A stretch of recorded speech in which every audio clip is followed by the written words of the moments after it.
Welcome, all you beautiful beings out there, to the 8th installment of the LUTION podcast. Today, we have a very special Levolutionary guest, the one, the only Jeffrey Phillips, a debater, musician, vegan anarchist activist, truth warrior, and accountability watchdog of the truth movement.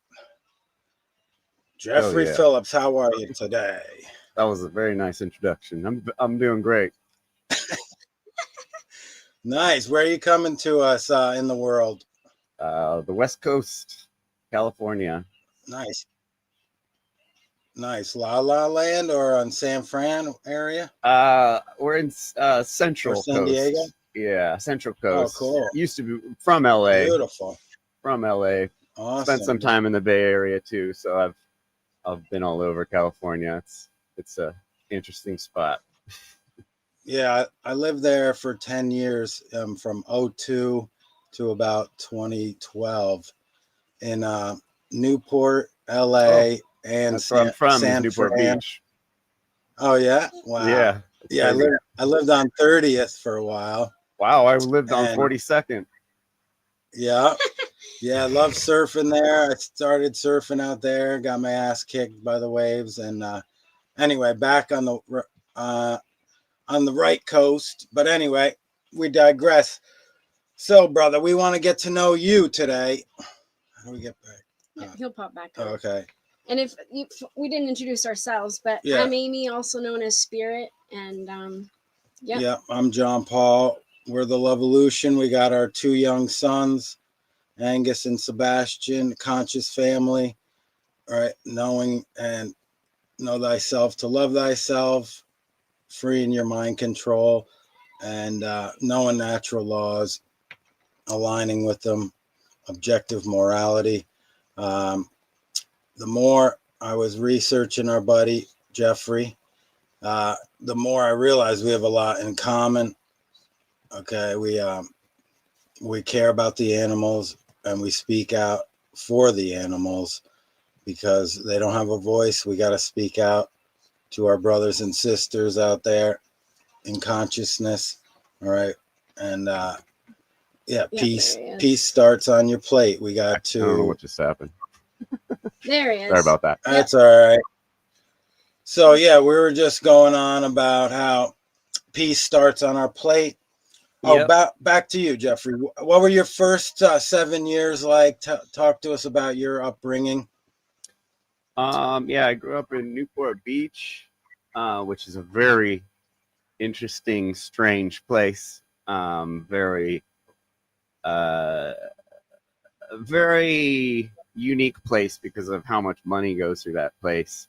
And it's just, I was able to leave there at like 14 or 15 years old and go live with my father, who was lived on a sailboat. And we ended up sailing all over the west coast of the North America.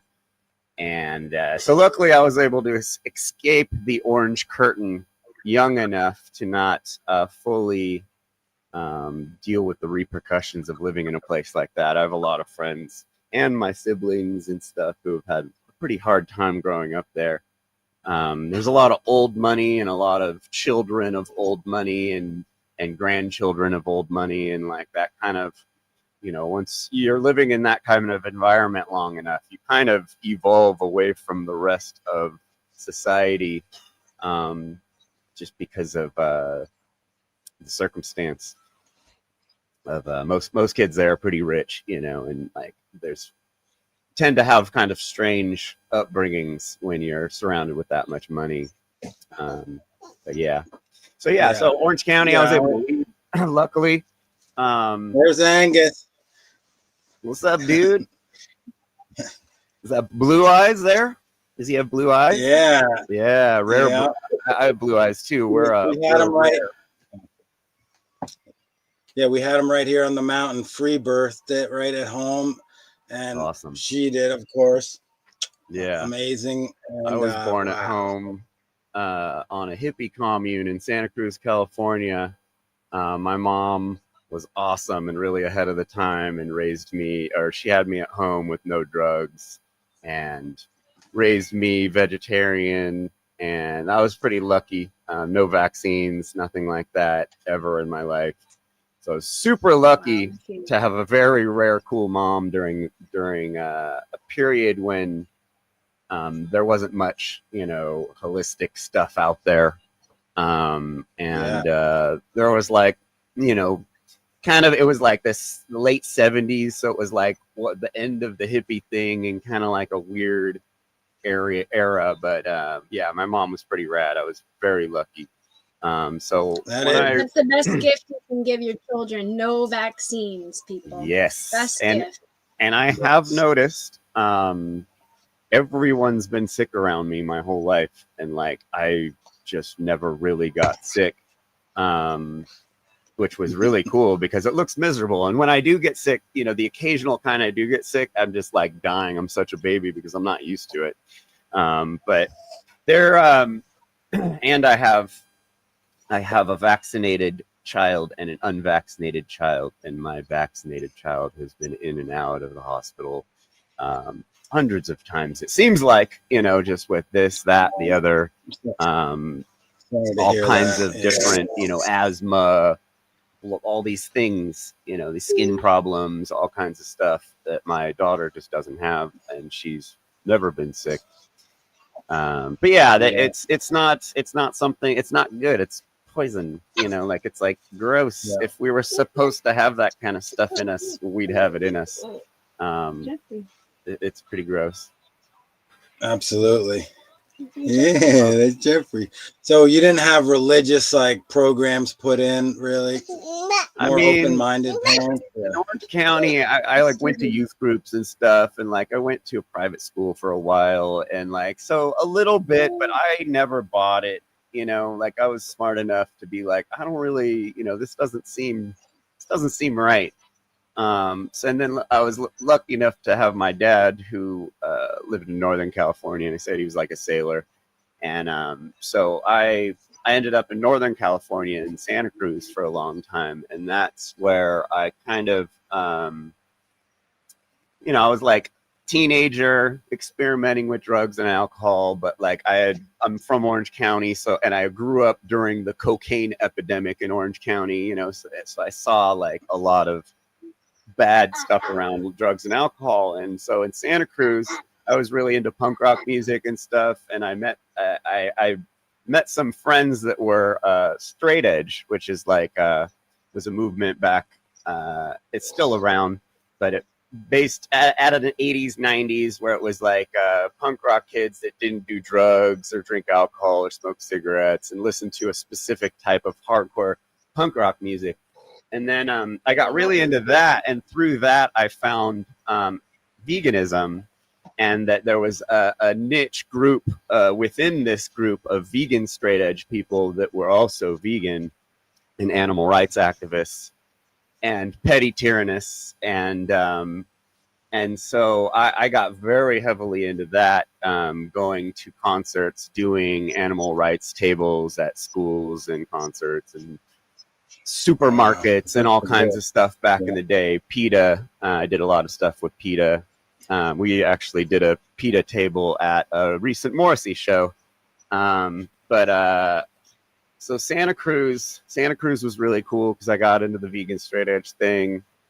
And then I was a musician, and I was in a lot of bands, and I ended up going to Arizona for a while and being in a couple bands, and then ending up back in LA because I kind of always knew I was going to end up in LA for some reason.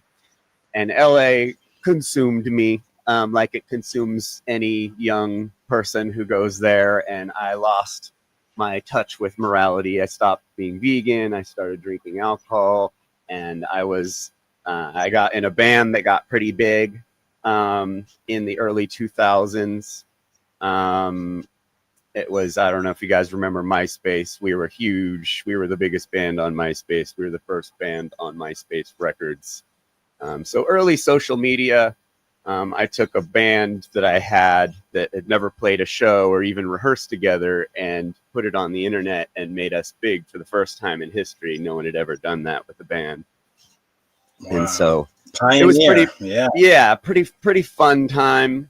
But I had lost, like I said, I started eating meat again, drinking, abusing drugs. So I instead of doing that young, I did it later on in my late 20s as a musician in Hollywood, and then got burnt out on that. I knew that if I kept drinking like I was and just being a trash person in general, I knew it wasn't going to be great. And I was already an activist to begin with when I was young. And so I knew, like, the band I knew wasn't going to do anything to save the world, really. So I was like kind of not really fully into it in the back of my mind. And I still had a lot of vegan guilt. And so there was a period of time where I left the band, and I got really into doing libertarian and anarchist activism. And I was into paleo for a while, like eating only meat. And so I did all the extremes. And then finally, I had a friend who was in the libertarian, or who was not in the libertarian movement, but listened to a lot of my stuff. And she was like, this whole non-aggression principle thing, like that goes out to animals too, right? Like, you're pretty hypocritical, screaming from the rooftops about non-aggression principle and rights and stuff like that when you're eating meat and dairy. And at the same time, I was kind of learning more about the meat and dairy subsidies that go into animal agriculture. And that's clearly not libertarian or anything like that, putting billions of dollars into a fake market to prop up something that isn't supposed to be, economically viable. Yeah. So those two things, wanting to be as principled as I could be, really messed with my head. And I was like, oh, I guess I'm vegan again, And I think, in our lives as people, like we only do, if you're a normal, somewhat good person, there's only so much harm, you're doing to the world. And what's on your plate is a huge amount of harm. Like, people like try and take it down and marginalize, but when like you're that much harm is on your plate, like you can't ignore it. And it sounds very hypocritical. And that's why, like, I'm very critical of lots of people within our movement, because it just looks ridiculous to me what their rhetoric while they're eating a hamburger, a cheeseburger, preaching all this stuff, this natural law stuff, as above, so below, like all this shit. And it's like, you don't get it. Yeah. You got all the way. Yeah. We found the same we found the same problems within that movement. And we changed our diet 8 years ago together. We watched Earthlings, and basically after discovering Passio's work and checked that out, and I quit lobstering, my job, and meat in the same day. Wow. And we had a mortgage and a baby, and we just made it work, but we've made sacrifices like that ever since to integrate information, which most of these egos we're talking about, they're too big to integrate the truth. They think they're exempt from the truth or these laws in nature. And a lot of these people we don't resonate with as well. Yeah. So and we appreciate your bravery. Yeah, speaking for the animals. And because knowing natural law, you got to integrate and do as least amount of harm as you can, And Amy, it's not about really just not punching it's not about just not punching your neighbor in the face, like it's easy to do. Like, the non-aggression principle people, it's like, are you really like patting yourself on the back because you don't get in fights every day? Because I don't understand what you're so proud about, when you're still doing so much harm in your life. And Yeah. So, and there's a lot of excuses in this movement. Mark Passio, back in the day would be like, hey guys, like just know you're doing wrong to the carnists that still want to take all this time to do more harm for a while until they actually decide to stop eating meat. Mark used to tell people like, know you're wrong, don't be anti-vegan if you want to hang out here. He said that many times, but it's never been enforced by anyone. And so you got these people talking about the keto diet on the network, and it's like, Wow. what? Like, not only is it the most subsidized food that you could even come across, but you're doubling down on it in your body. Yeah, you're doubling down on it by doing keto or carnivore. And the sketchiest thing is that meat and dairy industry has been taking a nosedive for the past 10, 15 years. And the only obvious response by the marketers of the meat and dairy industry would be to put more money into advertising, putting more money into influencers to convince people to eat more meat, which is what we got. The Dr. Bakers, the Paul Saladinos, the Mark Sissons, these guys all got millions of dollars handed to them to go lie to people about, and lie to people about their health and their children's health. They say, you're shocking. evil if you.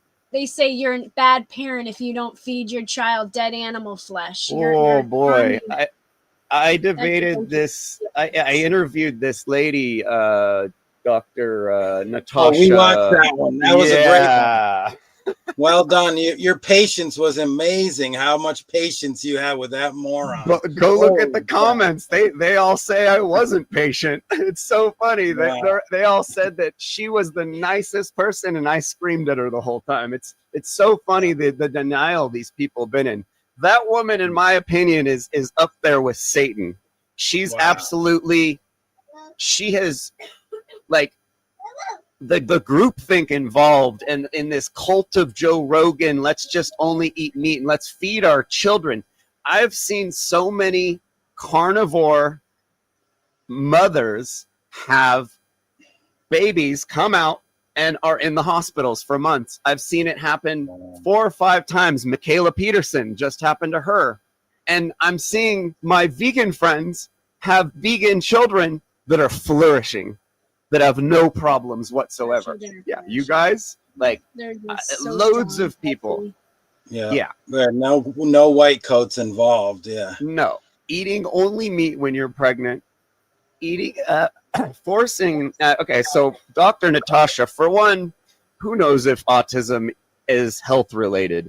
While being in good health will help any ailment you have, we don't even know that it's gut related or anything. So Dr. Natasha could be completely wrong just based on what she's doing. But as you saw when I went on the podcast with her, the bacteria from meat and dairy is the worst thing you could ever put in your gut.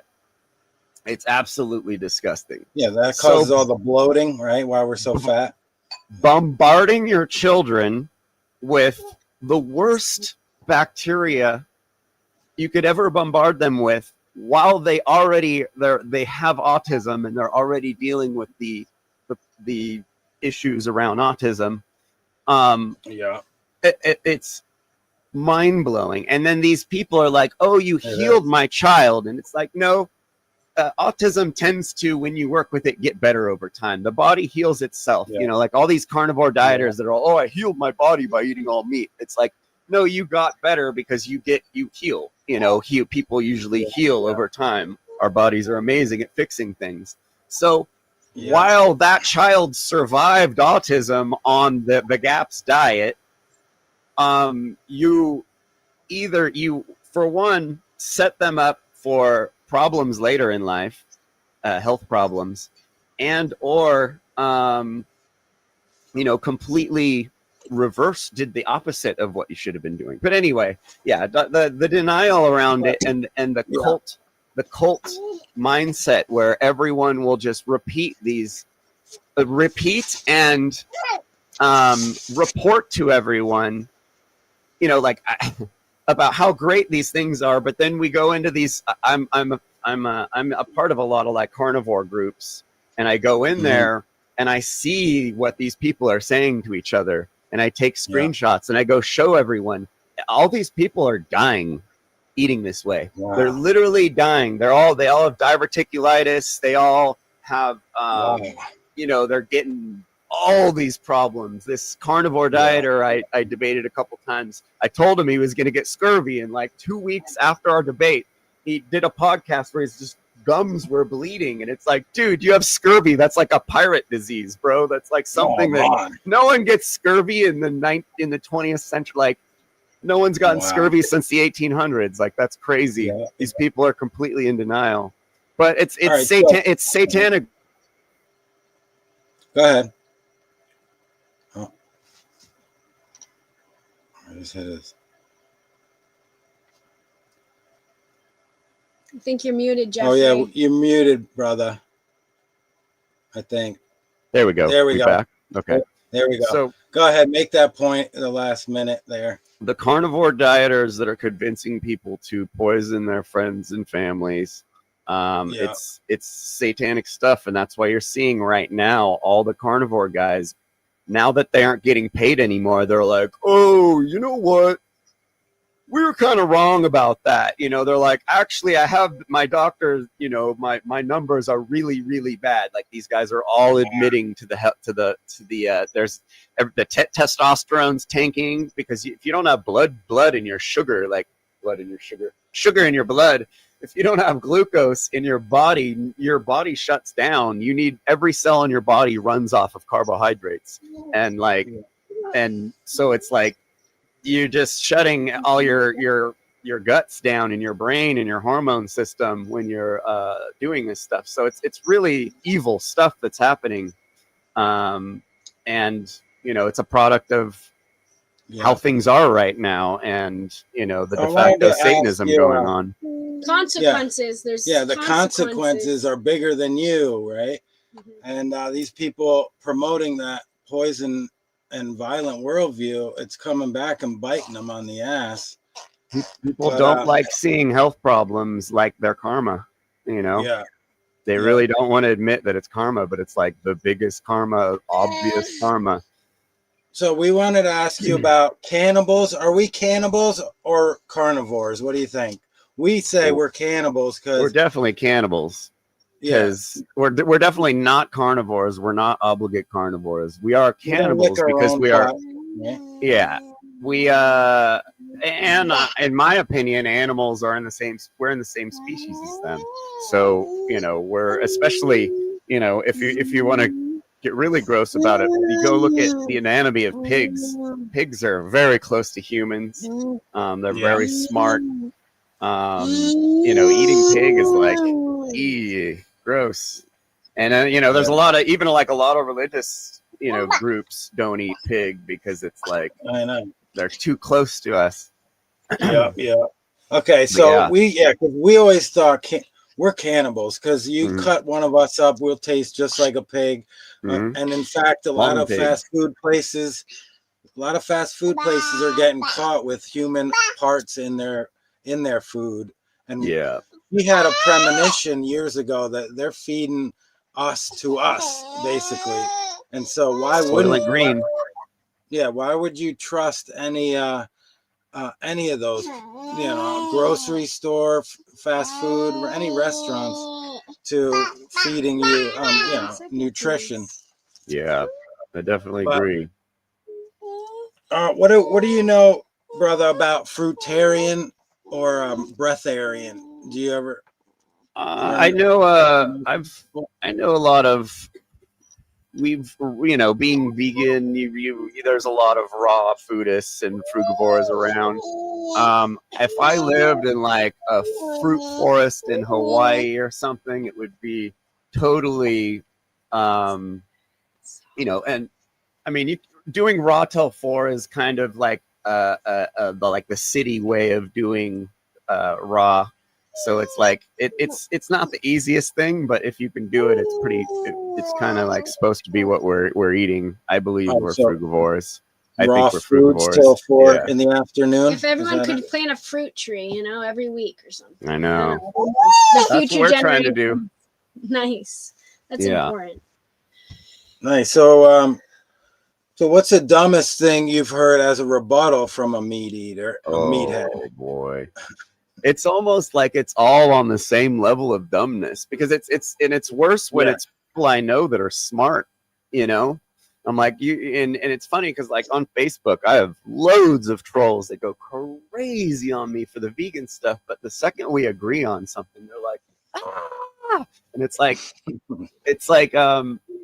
they, they know that they're compromising themselves when they use these arguments. But I would think that the statement of more animals are killed for vegan food than for animal food is probably one of the dumbest things. And this idea was perpetuated by Ted Nugent a couple years ago on the Joe Rogan podcast.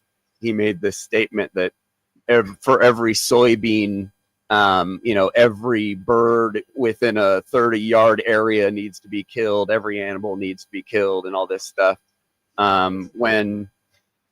Oh boy, the meat industry. So cows, people think that cows are just happy cows in California on a field eating grass, and that's all it is. But we feed plants that we grow to animals at a deficit, right? You got to feed a cow billions of calories to get millions of calories out of it. Because it's pooping, it's peeing, it's sweating. There's methane coming out of it. It's processing billions of calories to make millions. So people don't like that idea because it really puts holes in that whole argument. Because we actually could easily feed the world. We produce more food than we need. Quite a bit more, but we feed most of it to the cattle and meat and dairy industry, and now at this deficit. So it's like, if you're an economics guy at all or into math at all, you can see by doing the numbers that it's economically insane to do things how we do it. And you wouldn't be able. There wouldn't be dollars. It don't make sense. Yeah, right? Exactly. There wouldn't be a meat and dairy industry if there wasn't a state. And that's why, like, I go to a lot of, I try and involve myself with as many liberal vegans as possible, because they're like 2 steps from being anarchist vegans. But the whole 2-party paradigm thing, there's no vegan political group, like each side promotes and puts money towards the meat and dairy industry, no matter what. There's so these people that are liberal or conservative vegans, it's pretty easy to talk to them out of that, because there's nothing vegan about the state at all. The state perpetuates, hell on earth, war and factory farming, Yeah, absolutely. Well said, brother. That's why we don't send our kids to these institutions. They're terrible. What do you say about those people that say, "Oh, you need that fat for your brain. The brain needs the meat and the cholesterols in the meat," or some baloney? No, it's all BS. It's all pseudoscience. What you do when you eat, what happens to your body when you eat meat is that your brain puts you in fight or flight. It makes you more aggressive. It produces, hormones, and allows your body to eat that meat, because your brain's going, oh, this guy's fighting for his life, or he's in a life or death situation, because we weren't meant to eat meat all the time. We are able to eat meat if we need to. We're supposed to be eating plants and vegetables. Which are the easier foods to find. Why would you go fight something to the death when you could just go pick something off a tree? Right. That's why we have the thumb to grab the fruit. Exactly, to pull We the always fruit off said the the tree. Alaskan shows. We always say the Alaskan shows would be boring if they're eating PB&Js or Yeah, those survival shows that everyone watches. It's like they don't need to be doing that outside hunting the whole time. No, They just- hunting's not good, efficient use of energy. We There's can't this stand hunters. there's this ultra runner, ultra marathon runner, this guy that runs like 300-mile races, right? And every year for like the past 7 years, he's been going with a bow and arrow to try and hunt down a gazelle pack, right? And he has not yet gotten one. And he's an ultra runner, a guy who is superhuman talent, basically, someone who could run 3 times farther than a normal human. He hasn't been able to bag a single one of these deers. So it's like, how were they doing it? I mean, sure, there are ways you can, there are different ways of chasing down animals where you have a bunch of people and you have a supply line or something, but it's horrendously inefficient compared to planting crops and gathering stuff. We live in California. The area we're at, we see remnants of the Native American population eating acorns. There's these holes in rocks where they ground the acorns into patties. Like, they ate acorns out here. Yeah, and pine trees and stuff. And yeah, there's yucca plants. I love the yucca plants. When the yucca plant flowers, there's these little buttons of food on them that taste like the inside of a broccoli stalk, tastes so good. And you could literally live off of one of these yucca plants like in a whole day. It's like a ton of food. The area we're in is like the foraging capital of the world. It's really cool. We have a lot of interesting geology here going on, which makes it an interesting foliage. And it's pretty cool. I don't know how I got on that subject, but are you guys by Pismo Beach? No, we are near Pismo. Oh yeah, okay. Yeah, I've been Central Coast. I've been up and down that Route 1 there. It's a beautiful drive. Oh yeah, it's the cornucopia of the world. The Great Central Valley we got a lot of good produce here. Yeah. I think people are scared to stop eating meat and cheese. They think, oh, how boring, without this stuff. They don't realize that's the stuff that's boring. That's the stuff that tastes. Yeah, oil. That takes me to the next question too.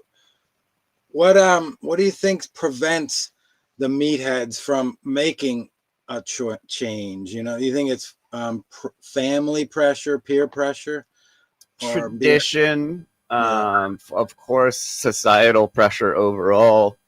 Convenience. My daughter didn't want to have anything with eating animals until she went to school, and she came home and was like, "Meat makes me strong." I'm like, "Whoa, brainwashing." Oh, wow. Yeah. Well, people don't want to do anything they don't want to do, and it takes a lot to get someone to give up carnism. We've been brainwashed since birth for generations and generations to continue this tradition that isn't in line with natural law. It's not in line with, it's like I was saying, it's economically inefficient, which is a sure sign. If the market says it's not going to work, the market says it's not going to work.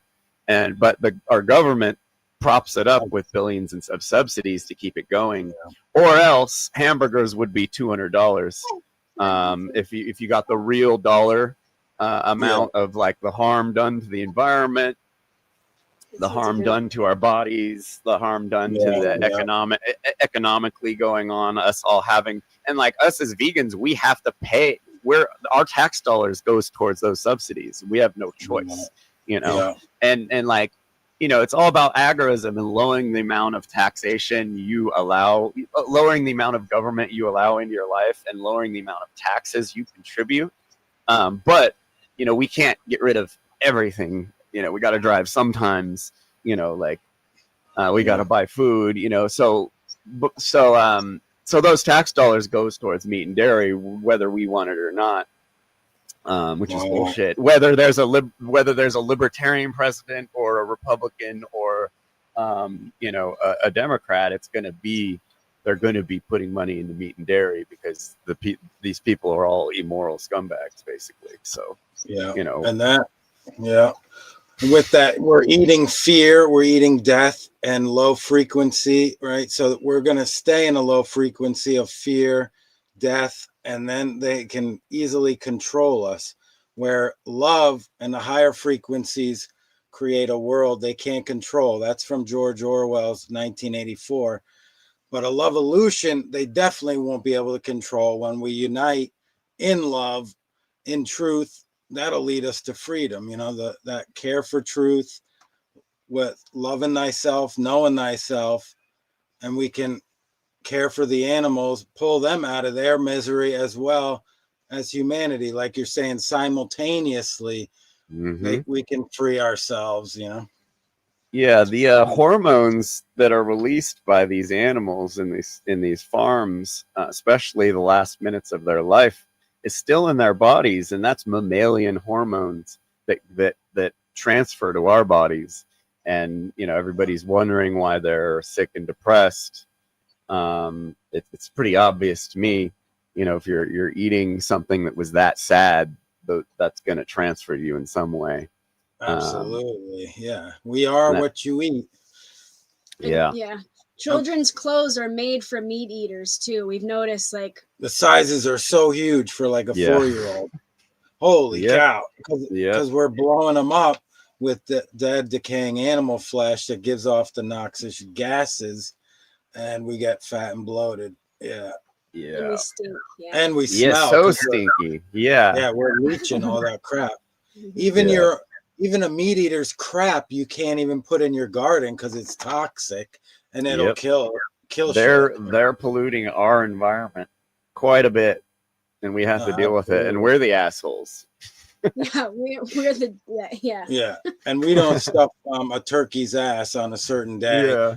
We think it's wonderful religiously, like this is a weird blood cult you guys are in, right? You know, you're like sacrificing animals every day. I mean, every day, and then on top of the ones you're already doing, then there's a day where you're holocausting billions of turkeys just out of some goofy tradition. Yeah, like mini rituals, Satan rituals in everyone's homes. I mean, it hit me so crazy. Yeah. Also, this I want you to take this info in. So we all know the right gas for our cars, right, Jeffrey? We know you don't put milk in your gas tank, you won't go very far. But we don't know the right gas for our own bodies. Holy cow. And constantly we're putting the wrong gas in. Yep. And our bodies are miraculous machines, incredibly strong, but they're not running close to optimal levels, you know. Yeah. But definitely true. I have a quote here, amazing quote. Oh, as long as we massacre animals, we will kill each other indeed. They who sow the seeds of death and pain cannot reap the joy of love. Is that Tolstoy? I think it's P. Aarons or something. I kind of messed up the. Yeah. But as long as we massacre animals, we will kill each other. Indeed, they who sow the seeds of death and pain cannot reap the joy of love. And that's what we are deep down. Love is that frequency, and that we have to repay for every animal's life we take, you know. So that's a lot of garbage, a lot of baggage. It's heavy, a lot of karma. Wow. Well, especially like the Bible people are really funny, because like you said, we have to pay, you know, and like that's like, go back to the Hindu religion. The Hindu religion is like, every animal you take, man, is gonna come back and take chunks out of you in the afterlife. And you know, the religious people who say, "Oh, I was commanded to eat meat," that's not actually me and my wife. We've dived quite a bit into this subject. He said it was during the flood. You know, Eden is vegan. In Genesis, he talks about Eden being vegan and his God's future ideal being vegan. And then you have the flood, and after the flood, there was no plants, right? Because they had all been washed away, and they were in the desert and eating manna, which was algae. And they were complaining because all they had was algae, and God begrudgingly was like, all right, you guys could eat meat and animals, but only these certain animals, and one day you're going to have to deal with the karmic repercussions of what you're doing. Like there will be some sort of karmic debt or blood debt that you're going to have to face at some point. It wasn't like, oh no, you have to eat meat. And dominion means stewardship, doesn't mean factory farms, you know. And you know, he was like, only a certain kinds of meats you can eat and stuff like that. So these people are all, you know, completely full of it. And if you really look into the Bible, and especially even the earlier non-canonical stuff, there was a lot of vegetarian and carnist problems going on. There were huge societies, the Essenians, that did not eat flesh. And if you look through the Bible, almost every character you meet, they tell you whether it was a flesh eater or not eventually. It's very interesting. I was blown away by how much vegetarian rhetoric there is in the Bible. And if you're a carnist, you blow right through you blow right past that stuff. You don't even think about it, you know? And so I've shown some of these people some of the stuff, and like the Jesus eating fish. When you go back and look at earlier scriptures, he didn't even come, like, he was just gone out of the cave. He didn't get up and walk around and eat fish. So it's like there's a lot of really suspicious stuff. The eating lamb on Passover. The Essenians actually did Passover the day before the regular the Jews did, and the Essenians didn't eat flesh, so they ate bread and wine, which if you look at a lot of the older scripture stuff, that's all they ever ate was bread and wine and maybe like a couple other things. But there wasn't, you know, there's no, you ask any of these guys, okay, show me where it says he ate lamb, and they can't because it's not in there. It just says he ate Passover, but they don't know that he's Essenian. He's Nazareans, and the Nazareans were Essenian. So it's been a lot of fun diving into these things, you know, going deeper into debunking these smart people that say this dumb shit, defending this position that they didn't decide to become meat and dairy eaters. It was forced on them when they were children. And libertarians really don't like when I tell them that, because they're like, no, you know, and it's like, no, this was forced on you. You didn't make a decision. So, like, why are you defending? You didn't have a choice growing up. The children had a choice. Hey, Johnny, would you like to eat chicken or an apple for lunch? Yeah. If he had a choice, he'd probably choose the apple. We don't give him choices. Yeah. Well, I mean, no choice. Yeah. Put a uncooked chicken on the ground and put some watermelon on the ground and let your kid pick one they want. You know, like, hello. Meat doesn't taste like anything. Fruit tastes amazing. You eat fruit, it explodes in your brain. You know, it's all like nothing is better than fruit. And, you know, raw meat doesn't taste like anything. Isn't that a little weird, guys? Don't you think, like, if you're supposed to eat something, it would be, like, really tasty to you? Or you'd have some, like, urge to go tackle a cow and start gnawing on it like a carnivore, if you're really a carnivore, you know? Like, there's too many stupid... Everything they say is pretty bad. And, like, I have friends that still are carnist people, meat eaters and stuff, and they're all like, no, I would never debate you veganism because you win. Like, it's not the moral position. I just don't care, you know? And that's like very rare that I come across that, or that people are just like, I just don't really care about animals. But I believe that you have the more moral position. All these guys want to say, oh, I'm allowed to do it because it's healthy for me. Healthier, I think it's healthier, so I should be able to take these animals, this sentient being's life. And they want to make it not a moral argument when it's a moral argument to begin with. Morality number one. Yeah. Then that's it's like environmental and health stuff that could come later, but like it's a moral argument to begin with. And, that's the high ground.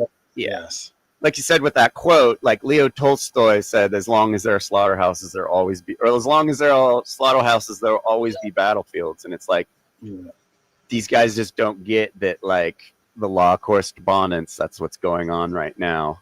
And then the moral relativists don't think that morals exist and that we can just completely do whatever we want and cause as much harm as possible, and it doesn't matter because I guess life just sucks and there's nothing you could do about it, you know. Like fish okay. too. No, the fish don't get any respect because they're slimy and smelly.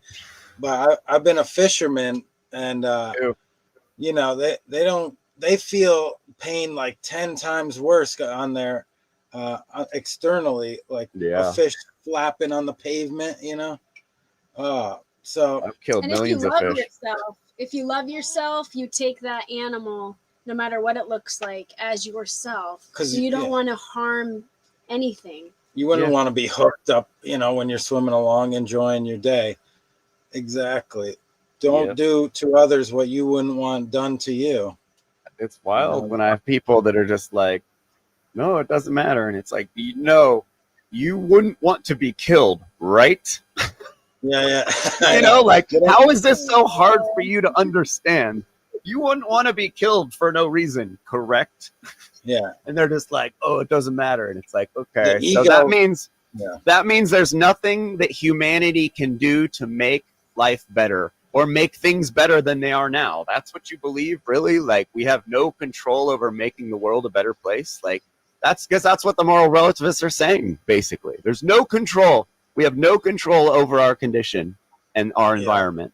And they have no imagination, too. It makes no sense. Yeah. It makes no sense. Deep hate. True. Yeah. Well, it's easier just to hate, you know? It's easier than to have to actually do the work. And it's easier to blame. Everybody loves outward pointing. Nobody wants to change anything about what's going on in their own minds. And that's where we're stuck. And we've been taught that by our handlers to just burn. We've been trained not to be able to. We haven't been trained correctly at making communities. They don't want us making communities because in communities we can get the idea to overthrow them. They don't want us getting along, so we've been trained to burn bridges over mild differences in opinion. My podcast, it's a spicy podcast, but we've gone through a lot of fucking people, man, and like a lot of smart people. Not that they left because they're not smart, but the reasons, people are like, oh, I don't really go on the show anymore. Oh, he got met, he said once that like owning a new car is like a, really statist thing to do, like buying new cars. And so like, I'm mad at him because of that. And it's like, well, it's true, bro. Like it's true. Like, so you're getting mad because of the truth. You came to my show because of the truth, but then you're getting mad at me because I've finally pointed at something that you don't want to change, like the materialism, really, like people really, and just like the like, okay, I'm an anarchist now, but I'm still going to go to my tax-paying job and I'm still going to try and buy a house, and like buy a big house and buy new cars and all this stuff. And it's like, okay, well, you're not an anarchist. And those people get so mad. They get so mad. And it's like, you aren't practicing what you preach. And that's what happened with my show. I started my show just a normal vegan natural law show, and it turned into what it is naturally because of all the fakers that are just lying to people and trying to, these fake shaman that are trying to teach people stuff for money and sell people things. And, this like snake oil salesman mentality that's going on in our circles. And so it's like, I don't want to do the podcast that like, I would rather do more stuff, but like, I can't be a part of something and see people just shitting on it because it's, I want to be a part of this community, but I can't because it's full of so many fakers. And so like, I'm having to, point this stuff out on the show. Yeah. You keep being that strong lighthouse of truth, brother. I mean, that's like us. we're here on our own island. Almost feels like with people and their heads so far up their rear ends, and talking about the majority of humans, of course. Yeah. How do you deal with? How do you balance yourself? How do you de-stress and unwind, or what do you like to do with your free time? I mean, the podcast is very enjoyable to me. So many of my detractors are like, "You're so angry," and I'm like, "I love doing this." Like, like this is fun. Me and my wife, we're avid.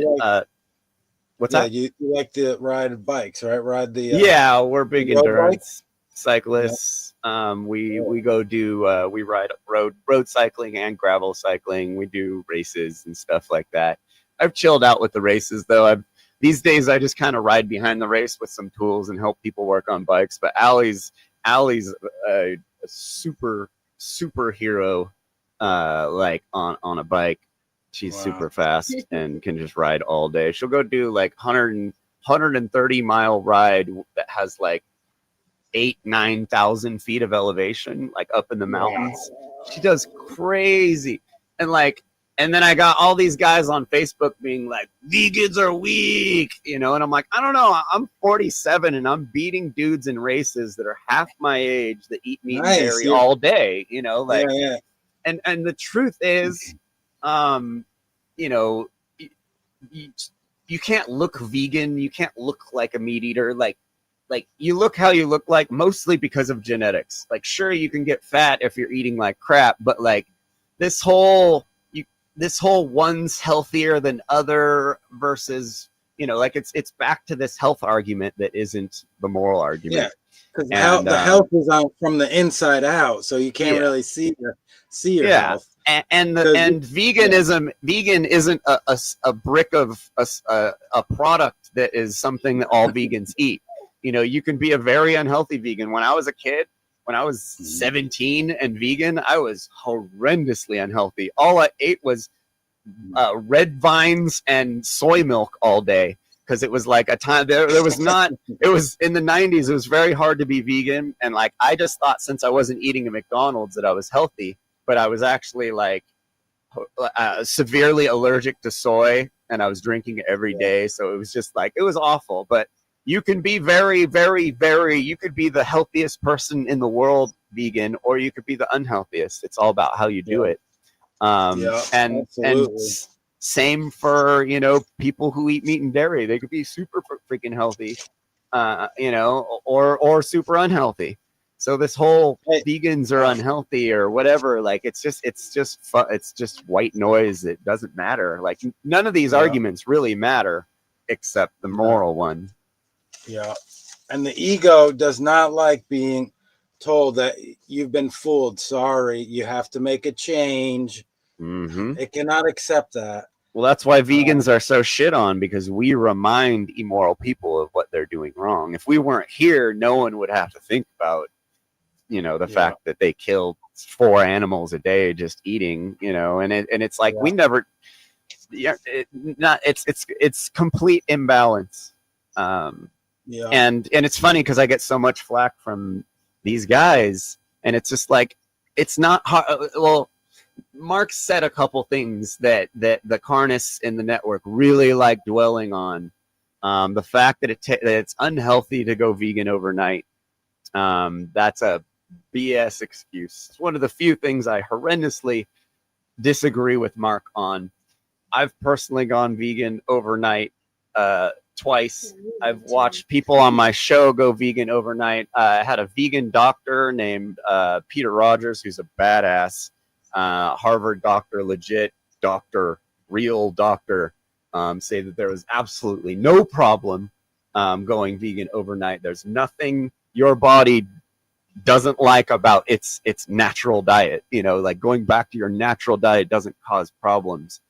Yes, there's an addiction going on in your head, but it doesn't harm you to stop it. Also, that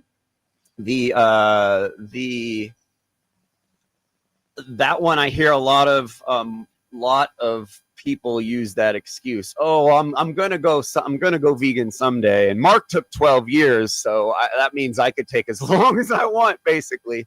And it's just like I hear that as just like, I'm gonna keep being immoral for a while until I start having health problems, then I'll consider going vegan. And it's just like, bro, what are you even doing in this circle? You know, like, you're completely contradicting everything you say. And the other one is the go fix humans first, then veganism after. Mark said that a bunch of times.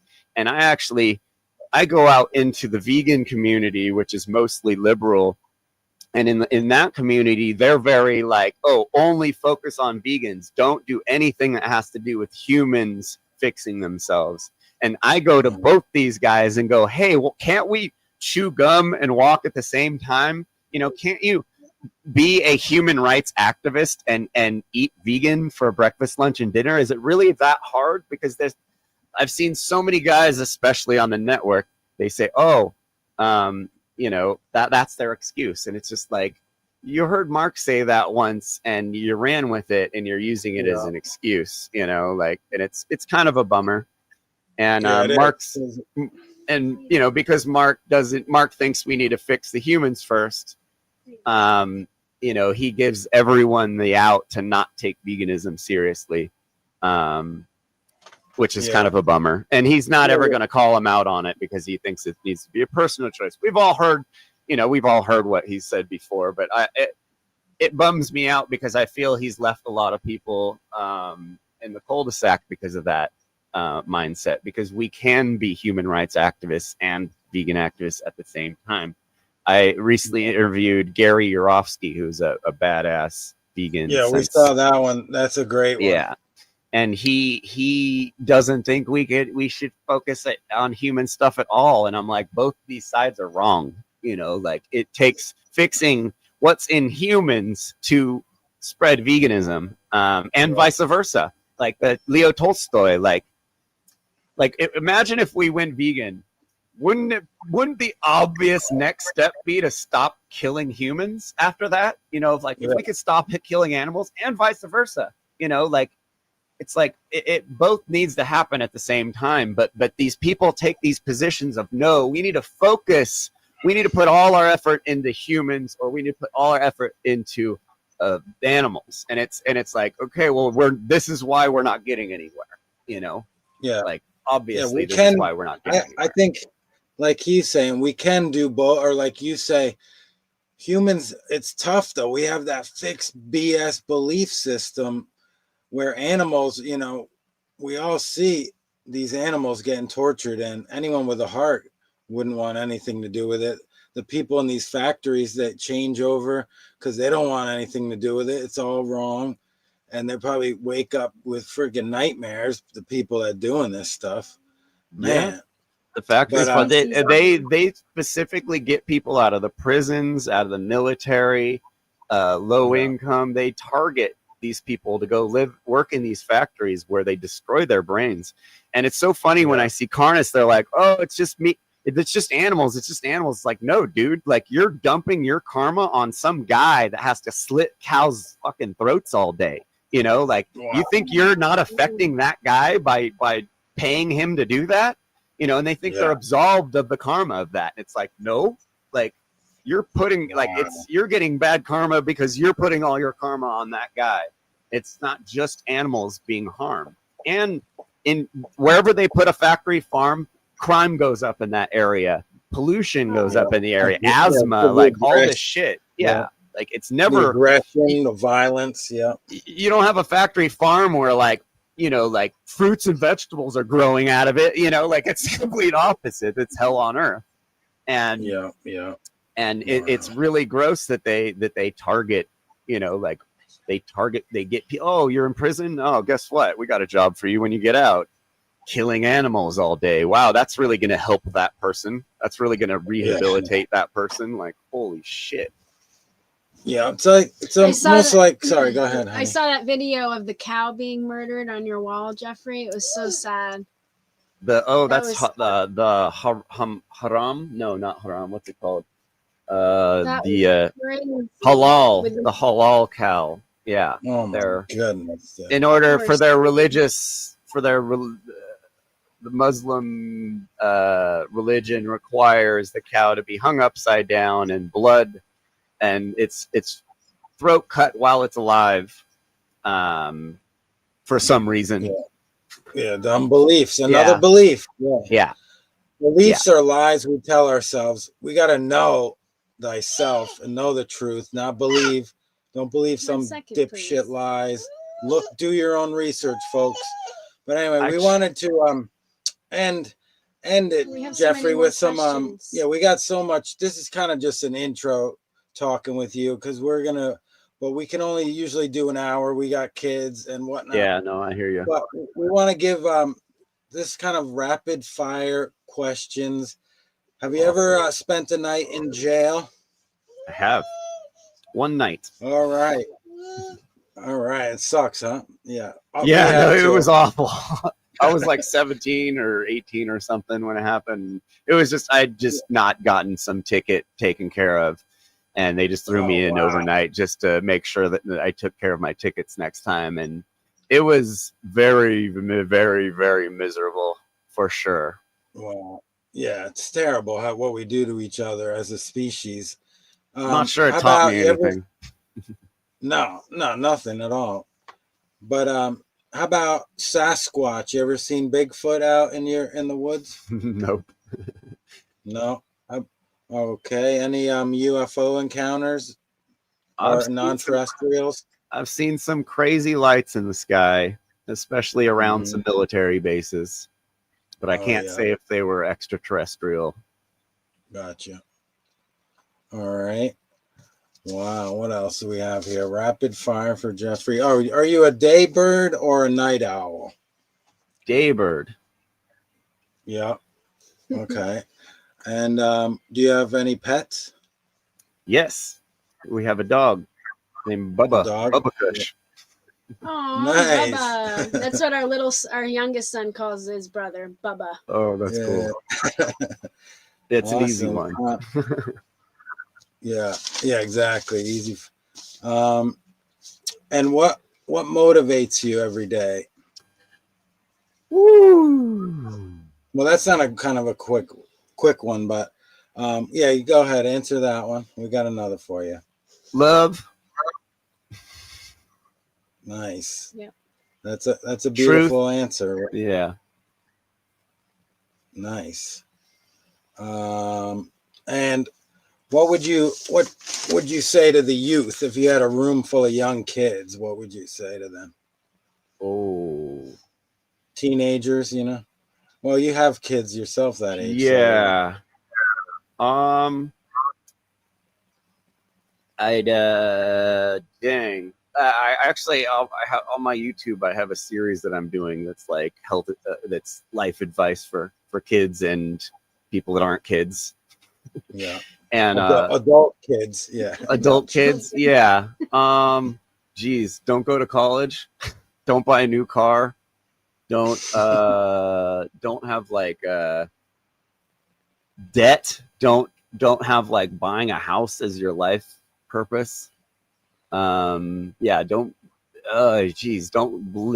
listen to your parents, don't listen to the government. Like, I don't know, like that's a tough one.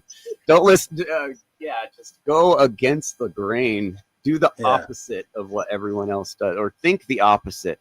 When the media tells you something, assume it's bullshit. Maybe that's a good one. When someone tells you something, assume it's bullshit and research to find out if it's true. Maybe that's a good one. Absolutely, because they rely on us not checking facts. Oh, yeah, they do. I mean, looking back at like being a kid in school and like believing everything they told us, I'm like, Jesus Christ, they really figured out how to do that to us, because we believe everything we were taught in school. We fight to the death, and it's like Mark says, unlearning the bullshit propaganda that we were filled up with growing up. And it is harder than just learning a different political position. It's unlearning everything and questioning every thought you make and why you're doing every move you make, and being like, wait, is this is this me or is this someone else, you know, making me think this way or do this certain thing or have this certain behavior? That's the whole shadow work thing. Yes. Questioning when you get pissed off about something, questioning that. When you get triggered by something, questioning that, and being like, why should I be reacting this way? That should be something you're asking yourself quite a lot. It's not all, you know, like especially with the libertarian anarchist movement, there's a lot of finger pointing at the government and everything, but it's us that have allowed this to happen, our complacency and our inactivity, and arguing on the internet and pointing fingers on the internet is not activism. A lot of people think it's activism. That's all they got to do is go online and talk about their beliefs. And you got to do more stuff. And you got to practice what you preach before you think you can teach anything to anybody. You got to, and not bullshit yourself about practicing what you preach. I can see a lot of people bullshitting themselves thinking, I've watched all of Mark's work. That means I am done, you know? Yeah. And so, and that's like, you know, or I've taken his media course. That means I am done. I'm up there with Mark, or, you know, whatever. and really, like, after that, then you take your first steps in actually like changing yourself. Once you learned everything, then you got to go do it in the world. But yeah, guys, thanks. I don't know. We're 6 minutes no. past, Amazing but advice, Jeffrey. Yeah, great Awesome advice. Thank you so much. We tried to meet Jeffrey. This was the third time. The third time is the best time. And it we're is. here. And let's do it again. And you guys should come on my podcast sometime. Yes. Yeah, we'd love to. And then anytime you want to come out to the far east coast of Maine, the rugged, bold Maine's coast. beautiful. Holy cow. Yeah, we're right next to Canada and very rural, off the grid. Wow. And we're doing it by ourselves mostly, but we appreciate you all the way over there in Cali taking the time, speaking the truth to the youth and all the others that'll listen. You know, knowing thyself, to love thyself, freeing our mind control. It's real. The work we got to do on ourselves is real. And look, we got to dissolve our egos. And thank you, Jeffrey, for taking the time. And Allie, thank you. Next time we can. Allie and Jeffrey. Just saying, Allie. Hey, Allie. And we'll do it again sometime soon. Where can we find your work, Jeffrey? YouTube, youtube.com/@JeffreyPhillips and youtube.com/Light Occult Revival for Allie. Awesome. Thank you guys for everything you do. We love you. We love you. Love Illusion. Peace, brother.